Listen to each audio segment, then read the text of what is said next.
खान साहब क्यों नहीं बोलते वीगर मुस्लिम के साथ गलत होता है? क्यों सबके मुंह बंद हो जाते हैं? चाइना इतना बड़ा पापा है क्या सबका, कि सबको डर लगता है कि चाइना से हम सर लोगों ने इतना पैसे ले पैसे, रखे हैं सर, पापा से पैसे जो लिए हैं।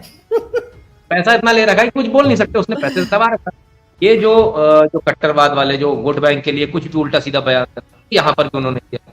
मंदिरों में तोड़ फोड़, मंदिरों में लगातार बेअदबी करना भगवान की, भगवान के साथ मूर्तियों को तोड़ना। यहाँ तक की वीडियो है, मूर्तियों के ऊपर पेशाब करते हुए वीडियो है, मूर्तियों के ऊपर पैर रख के खड़े हैं। मैं आपसे एक बात पूछता हूँ, दुनिया का कोई भी धर्म, आप किसी भी धर्म से आते हैं, क्या मुझे ये हक है कि मैं आपकी कोई पवित्र किताब या आपके भगवान या जहां आप अपने भगवान को पूजते हो, मैं वहां जाके गंदगी फैलाऊं? क्या मुझे ये हक है? किसी को भी हक है इस दुनिया के अंदर। भगवान किसके क्या है ये वो जानता है, और उसका और भगवान का रिश्ता है, आपका और अल्लाह का रिश्ता है। मैं थोड़ी बोलूंगा बीच में आके कि नहीं भाई अल्लाह ऐसे, अल्लाह वैसे, अल्लाह ये वो, तुम अल्लाह को पता। मैं अपनी बात बता सकता हूँ, भाई मेरे भगवान ऐसे हैं, आपको पसंद आता है अच्छी बात है, नहीं आती बात, फोर्सफुली कनपटी पा के बंदूक तो गिरा सकते। लेकिन भारत के अंदर ऐसी घटनाएं हुई जहां मंदिर के अंदर जाकर तोड़फोड़ की गई, मंदिर के अंदर जाकर बाकायदा पेशाब की गई, मंदिर के अंदर जाकर मूर्तियों के ऊपर पैर रखे। तो जब ये घटना हुई तो इसके बाद में ये वाली बात हुई, भाई जिनको विश्वास नहीं है, ऐसा नहीं है विश्वास, बहुत सारे मुसलमान जाते हैं, बहुत सारे मंदिरों में जाते हैं, माथा टेकते हैं। भारत के बहुत सारे मुसलमान हैं, मेजोरिटी मुसलमान ऐसे हैं। लेकिन वो जो 5% जो एक तबका है जो गड़बड़ कर, जिसका काम है कि देश के अंदर गड़बड़ी करो, और जिनकी फंडिंग भी हो रखी है बाहर, भाई वो ये सारा क्यों कर? कभी उनको मस्जिद बनाने के नाम पर बाहर से पैसा आ जाता है, कभी किसी और बहाने उनको पैसा आ रहा है, तो पैसे के लालच में ये सब चल रहा है, तो वो अपने लड़कों को भेजते हैं सब करने के। अब जो आपने जो एपिसोड देखा, उसमें एपिसोड बहुत सिंपल सा, एक सिंपल सी बात, कोई इसमें बड़ा इशू नहीं, कि जिसको भगवान में विश्वास नहीं है वो कृपया करके अंदर ना आए, जिसको भगवान में विश्वास नहीं वो अंदर ना आए। ऐसा नहीं कि वहां ईसाई चला जाएगा तो उसको हाँ बोल देंगे, जिसको भी भगवान में विश्वास, जिसको भगवान में विश्वास है, जिसकी आस्था है, वो आए, स्वागत है, किसी के लिए कोई मनाही नहीं। लेकिन अंदर जाकर आप मूर्ति को तोड़ोगे, मूर्ति पर पैर रखोगे जिसकी पूजा हो रही है, तो मैं नहीं समझता दुनिया की कोई भी ऐसी मस्जिद, कोई भी ऐसा गिरजाघर, कोई भी ऐसा गुरुद्वारा होगा जो आपको वहां वेलकम करेगा, वो भी यही बोर्ड लगाएगा। हमारे यहाँ ऐसा कहीं बोर्ड नहीं लगा जैसा बाकी जगह। अभी मैं आपको बहुत सारी मस्जिद दिखा, उसमें बाकायदा लिखा हुआ है ये शियाओं की मस्जिद है, सुन्नी का आना मना, भाभी का आना मना, फलाने का आना मना, ठिकाने का आना मना। नहीं नहीं, ऐसा कुछ नहीं। ऐसा कोई बोर्ड आपको कहीं नहीं मिलेगा कि शूद्र का आना मना है, फलाने का है, ठिकाने का, शुक्ला का आना अलाउड है, शर्मा का नहीं है, वर्मा का अलाउड नहीं, ऐसा कहीं नहीं है ना। दूसरी बात, किसी मुसलमान के लिए कहीं कोई प्रॉब्लम नहीं, बहुत सारे मुसलमान है जो पूजा करते हैं। प्रॉब्लम अगर है तो उन लोगों से प्रॉब्लम है जो बच्चे के नाम पर, जैसे बार बार बच्चा बोला, जो बच्चे के नाम पर बदमाशी कराते हैं, उन्हें पता है नियम कि बच्चे के ऊपर धारा नहीं लगेगी, बच्चा जेल नहीं जाएगा।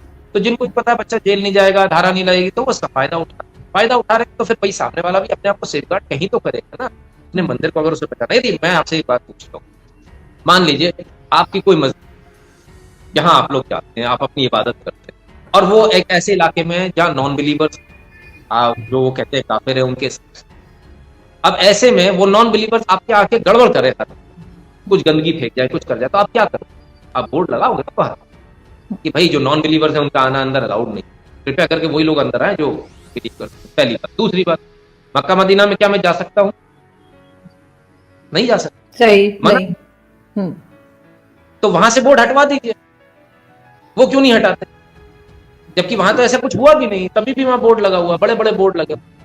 हमें उनसे कंपैरिजन नहीं करना, हमें कट्टरता पे कंपैरिजन नहीं करना, वो तो कट्टरता की वजह से करना। हमारा पर्पज यहाँ दूसरा, हमारा पर्पज बहुत क्लियर है। हिंदू हो, मुसलमान हो, सिख हो, ईसाई हो, या कोई और हो, दुनिया का कोई भी ऐसा आदमी जो भले ही हिंदू भी हो, मार्क माय वर्ड्स, जो अंदर आता है, भगवान को अपवित्र कर रहा है, भगवान के ऊपर पैर रख रहा है, मंदिर के अंदर पेशाब कर रहा है, ऐसे की एंट्री नहीं दी जानी चाहिए। क्या मैं इसमें गलत हूं? मैं आपसे पूछता हूँ, पाकिस्तान की जनता से, क्या ये गलत नहीं है? नहीं सर, उसमें आप बिल्कुल ठीक है। मैं इसीलिए सही बात सुनना चाह रही थी, सही बात पता करना चाह रही थी कि ये जो सोशल मीडिया पे चल रहा है, और लोगों ने बहुत बार लिखा कि ये क्लिप जो है अधूरा है, ये एक हिस्सा सिर्फ लगाया गया है, लेकिन उस इम्प्रेशन यही बन रहा था जैसे मुस्लिम्स को मना किया जा रहा है। लेकिन क्यों मना किया जा रहा है, वो बात ऑब्वियसली वहां पे नहीं नहीं मालूम हो रही थी। लेकिन सर, ये 10 साल पहले, 20 साल पहले तो ये सिचुएशन नहीं थी मुस्लिम्स की कि वो उस तरह से जाके मंदिर को खराब करें। मैं यही बता, 10 साल पहले घटनाएं होती थी क्योंकि सोशल मीडिया नहीं था, इसलिए सामने नहीं आता था, और इस पैमाने पर नहीं। ये सारा जो सिस्टम जो शुरू हुआ है, ये तब से हुआ है जब से भारत में एनजीओ बने। एनजीओ के नाम से पैसा अंदर आ रहा है। पैसा कितना आ रहा है? वो कोई थोड़ा बहुत नहीं आ रहा, हजार हजार करोड़ में आ रहा है। 50-50, 60-60 हजार करोड़ सालाना आ रहा है। किस लिए आ रहा है? दंगे करवाने। जब दंगे किसी से आप बोलोगे जाओ दंगा कर दो, तो कोई दंगा तो ऐसे करेगा नहीं। तब फिर क्या करें? इधर मूर्ति तोड़ दो, उधर मस्जिद तोड़ दो, तो दंगा हो जाएगा, दोनों को भड़का दो। मैं तो खुद सर कई बार मंदिर गई हूँ कराची में। कभी आप आए तो क्लिफ्टन पे बड़ा खूबसूरत मंदिर बना हुआ है, और वहां पे मेरे साथ मेरी स्कूल फ्रेंड थी जो कि हिंदू है। उन्होंने मुझे बताया कि किस तरह से अंदर जाना है, चप्पलें बिल्कुल उतार के। और वापसी पे उन्होंने मुझे कहा कि क्योंकि वो गार में बना हुआ है, काट के ना माउंटेन को अंदर से उन्होंने पूरा डिजाइन किया है, तो उन्होंने मुझे कहा चली तो मैं गई, पूरे में घूम फिर भी ली। उसके बाद उन्होंने कहा कि अब वापस जाते हुए उल्टे चढ़ना है, आपने पीठ नहीं करनी उधर। तो वो मुझे थोड़ा सा मुश्किल लगा, बिकॉज स्टेयर्स क्योंकि उन्होंने पहाड़ से ही काटी हैं तो बहुत छोटी छोटी सी हैं, तो वो मुझे ऊपर जाते थोड़ा सा 1-2 दफा प्रॉब्लम हुई। लेकिन मैं गई हूँ 2-3 दफा, मेरा तो किसी ने नहीं कहा कि सर कलम कर दे। सबको पता है मैं जा चुकी हूँ। मैं चर्च है वहां भी जाती रही हूँ। मैंने तो यही पूछने वाला था, आपने अपना लाइफ इंश्योरेंस करा लिया कि नहीं कराया? नहीं सर, लाइफ इंश्योरेंस नहीं करा है। और 10 साल चर्च जाती थी, 10 साल, क्योंकि मेरे स्कूल में चर्च था और स्कूल वाले लेके जाते थे चर्च में, तो 10 साल में स्कूल के चर्च में भी जाती रही हूँ। और ऐसा नहीं है, कुछ गलत इंप्रेशन भी है कि शायद पाकिस्तान में जरा सा भी कुछ हो तो सर कलम हो जाता है, या हो सकता है उस टाइम पे ना होता हो और अब कुछ नया स्टार्ट हुआ हो, तो मैं मुझे कुछ तो कह सिर्फ नहीं इतना मालूम सकती। है आरजू जी, मैंने तो एक वीडियो देख रखी है, उसमें वो बंदा कह रहा था कि आपका सर कलम कर देंगे जी हम तो आगे। मैंने तो वो वीडियो देख रखी है। मैं यही कह रही हूँ, ये कोई नए लोग आ गए, वरना ऐसा नहीं था। कुछ साल पहले तक सब लोग जाते थे। मैं अभी भी जब कराची जाऊंगी तो मैं वहां से जरूर कोशिश करूंगी कि पिक्चर्स या वीडियो कुछ ना कुछ बना के यूट्यूब पे दिखाऊं लोगों को। लेकिन ये अब शुरू हुआ है इस तरह से। लेकिन भारत में तो सर माइनॉरिटी में है मुस्लिम्स, और मुझे हैरत होती है कि फिर भी वो इस तरह का बिहेवियर क्यों दिखा रहे हैं, और ये कंट्रोल क्यों नहीं हो पा रहा आप लोगों से। देखिए मैं आपको एक बात, भारत के जितने मुस्लिम है, पहली बात तो माइनॉरिटी किसको बोलते, कितना परसेंट पे माइनॉरिटी मानते? भारत में जो मुस्लिम है वो खुद ही अपने आप को 30 करोड़ बोलते हैं, कभी 35 करोड़ बोलते हैं। तो आप अंदाजा लगा लीजिए, 135 करोड़ तो बोले तो 30-35 करोड़ मतलब 35%, 30% के आसपास जनता हो गई। तो सबसे पहली बात माइनॉरिटी नहीं। Second largest majority fact remains कि मुस्लिम भारत के अंदर सेकंड लार्जेस्ट मेजोरिटी। अब दूसरी बात उठती है कि बहुत सारे प्रोपोगंडा चलता है जी, मुसलमानों पे अत्याचार हो रहा है, फलाना हो रहा है, ठिकाना हो रहा है। मैं आपको सिर्फ एक बात बोलूंगा, आप भारत के किसी भी मुसलमान बोले एक काम करो, पाकिस्तान आता, हम तुमको फैसिलिटेट करें, वो आएगा क्या? नहीं आएगा, बिल्कुल नहीं।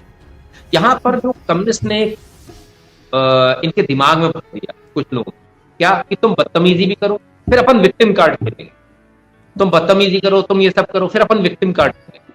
तो वही जो प्रोपेगेंडा जो चल रहा है ना, भारत को बदनाम कैसे किया है, लेकिन उससे होना कुछ नहीं, सबको सच पता है। जो ये कर रहे हैं पत्थर फेंक के, जो विक्टिम कार्ड खेल रहे हैं, उनको भी पता है।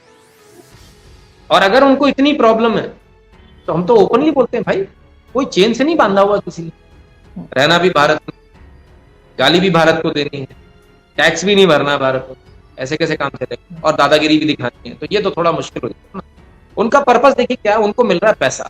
जैसे कश्मीर में पैसा मिल रहा था, रोज के 600 रुपए मिल रहा है पत्थर फेंकने के। कोई कौन काम करेगा? दिन भर बैठे रहो, पत्ते फेंकते रहो, कोई पुलिस की गाड़ी आ जाए, पत्थर फेंक दो, काम हो गया, एक वीडियो बना दिया, हो गया, 600 रुपए मिल गए। कौन काम करे? अब वो पैसे मिलने बंद हो गए, 370 हट गई, बैंक जो है वो सरकार के कब्जे में आ गए, बैंकों में सबसे ज्यादा गड़बड़ हुआ था। तो अब पत्थर कहाँ, अब पत्थर क्यों नहीं फेंकते? मेरा सवाल बहुत सिंपल है। तो ये जो प्रायोजित, जो स्पॉन्सर्ड जो काम है, ये सारे बच्चे जो स्पॉन्सर्ड, जो 14-14, 16-16 साल के, ये स्पॉन्सर्ड होते, इनके घर वालों को पैसे दिए जाते हैं, इनको पैसे दिए जाते हैं। और कैसे चलता है देखिए, क्राइम बड़ा अलग चलता है। क्राइम आप देखिए, क्राइम वाला क्या होता है, बोले इसको मारना तो वो छोटे बच्चे को ढूंढेगा, बोले इसको सजा नहीं, वो बोले जा इसमें 2 चाकू मार के आ जाए। तो this is how crime goes. और वो इसको तो देगा 1000, 2000 या लाख रुपए दे देगा, उसको मारने की सुपारी लेगा वो कम से कम 10-20 लाख। नमस्कार दोस्तों, मैं हूं आंचल सिंह और आप सभी का स्वागत है हमारे चैनल इंडिया वेब न्यूज पर। आरजू काजमी जी और नितिन शुक्ला जी इस बात को लेकर चर्चा कर रहे हैं कि डासना में क्या कुछ हुआ और एक बच्चा गया था वहां पर पानी पीने, तो उसको थप्पड़ क्यों मारा गया। अब इन सब चीज़ों को लेकर एक मीडिया में बातें फैली और उसके बाद सच्चाई सामने आई कि ये मामला तो कुछ और था और दिखाया कुछ और जा रहा था। और पहले भी कई बार ऐसा मामला सामने आया है, लेकिन सच्चाई कुछ हो ही रहती है। लेकिन लेकिन हमारे देश में क्या होता है, एक जो सेकुलर मीडिया है वो इस बात को लेकर बैठ जाती है, भैया हमारे देश का जो अल्पसंख्यक है वो तो प्रताड़ित हो रहा है। अल्पसंख्यक है कौन? पहली बात तो आप यही समझ लीजिए, यहाँ पर कोई अल्पसंख्यक नहीं है, और ख़ासकर अगर हम इस्लाम की बात करेंगे तो वो बिल्कुल भी नहीं, वो बहुसंख्यक है। अगर अच्छे से जनगणना हो जाएगी तो पता चल जाएगी कि हिंदुओं की आबादी लगभग मुस्लिमों की आबादी के बराबर ही है हमारे देश में। ये झूठ नहीं बल्कि सच्चाई है। और अगर इसीलिए एनपीआर से ये भाग रहे थे और इस तरीके से इनके द्वारा अगर कोई भी जा रहा था तो उस पर अटैक हो रहे थे। इन लोगों का एक जो मानसिकता है, कोई भी जाएगा ये अटैक कर देंगे। इनकी जो पॉपुलेशन है उसकी मानसिकता इतनी गिरी हुई है कि वो कभी भी देश प्रेम उसके अंदर हो ही नहीं सकता।